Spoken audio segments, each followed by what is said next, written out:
All right, welcome back to the Triton build series. I thought I would do a video relative to camping setup, more so, what the setup looks like once we've arrived somewhere and how we're going to set up for overnight. There is a couple of options relative to how, people will do this sort of setup. I'm traveling with two very young kids, 4 and 1, so there's a couple of limitations relative to, having them accommodated in the best way possible. Fortunately for me, this is quite a scalable system that I have kind of set up, so that way, if there is in the future, as they get older, we might be able to modify this setup and go in a different way. I needed to have accessibility in terms of getting the kids into the tent and having them stay there. Unfortunately for me, a rooftop tent wasn't a viable option. I did want to go down the path of a rooftop tent purely because it takes like 30 seconds to set it up and it's quite compact. There is some downsides to that, obviously relative to your storage and then the overall height of the car, and it kind of is something that you don't want to be taking on and off frequently. So I wanted to have something that could break down and be rebuilt pretty quickly, and at the same time I didn't want to go down the route of having a standalone tent,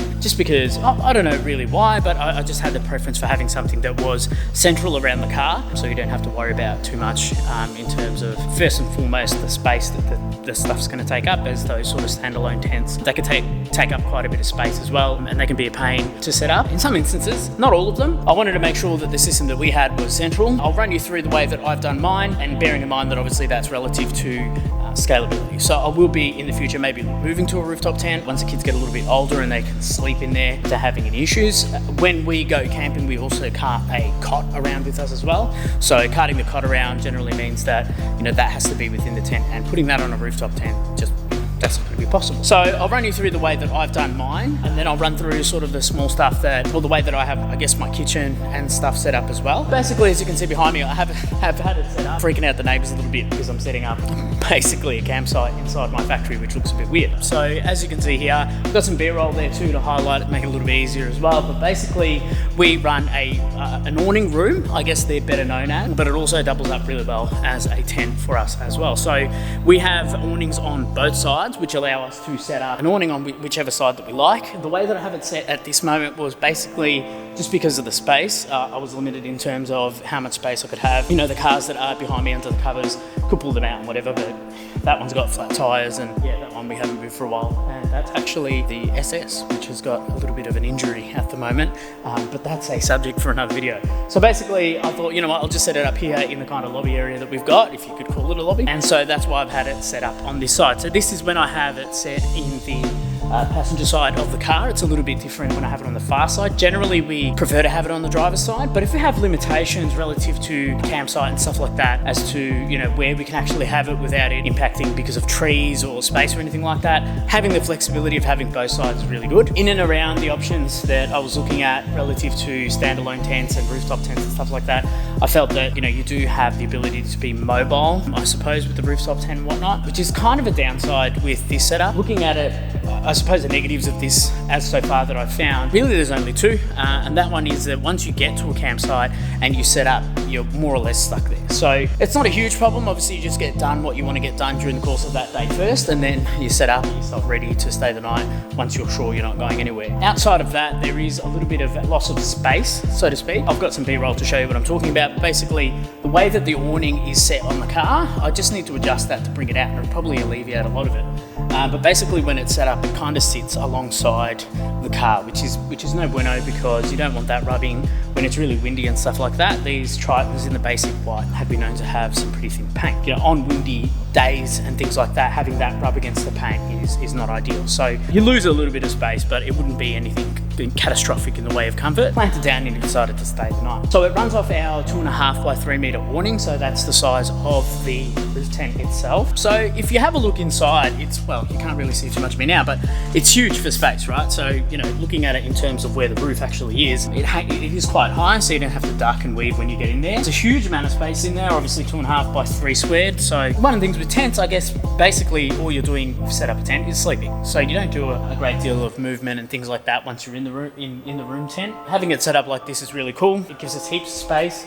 We've probably got about just over half a metre from the front of the mattress, which I'll run through when I break down all of the components, I guess, or the essentials of what what we have to take. I think it's fair to make a couple assumptions as well relative to this video. So, you know, this isn't everything that we take. There's always going to be things like the stuff that you're gonna, you know, your bedding and things like that, your clothes, all of the other bits and pieces like lighting and whatever. Basically, just to quickly touch on it, I trialed a couple of different options relative to lighting inside the tent. Basically, what we found is just the head torches wherever you go is super sufficient relative to lighting. You just pop a head torch on if you're gonna go out in the middle of the night to do your business or anything like that, or trying to, you know, shuffle around and find things inside the room tent. You know, it's super easy, just pop a headlight on, and that's basically it. That simplifies how much you're taking with you as well, which is important. Once you do quite a bit of touring, you don't want to be carting around a great deal of stuff. You want to kind of minimize what you're taking with you and making sure that what you take works, and you have no more than what you, and then that way you're not carting around too much stuff. It does make it a bit of a pain when you're unpacking and packing, and although it doesn't seem like, you know, things like a light or something will make a difference, you know, those things all add up, and it's either a box or another bag that you've got to take with you. So moving on to the auxiliary things that you need, or basically talking, you know, the likes of the kitchen, essentially. So we did, you know, a couple of trips, and then like I keep saying, you know, you do a trip and you're like, oh man, it'd be really good if we had this or if we had that. So basically when we go camping, we don't take a great deal of things with us relative to kitchen. So I have a basic gas stove that I got from 4 Wheel Drive Supercenter. It's been really, really good. It does the job. It has 2 styles of grill plates on it, so you can get away with, you know, a lot of cooking or camping style cooking on that. We have a small saucepan that we take with us, a small pan, and a stovetop kettle type deal. Of course, you can never forget the coffee machine too. So can't go anywhere without that. We made the mistake on one trip and we didn't take coffee with us, and it was the worst.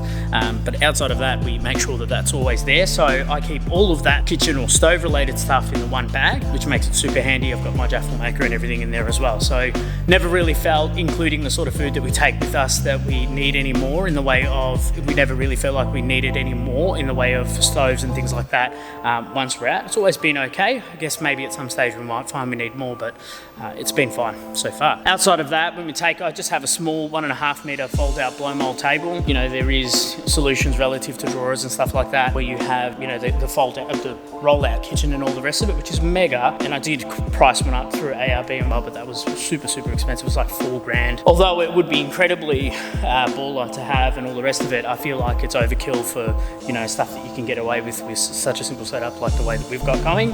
I have a collapsible sink that I use as well for all the washing up. Moving on to washing up, I guess, relative to our water supply, I basically just take a 10-litre jerry can, I suppose, with the tap.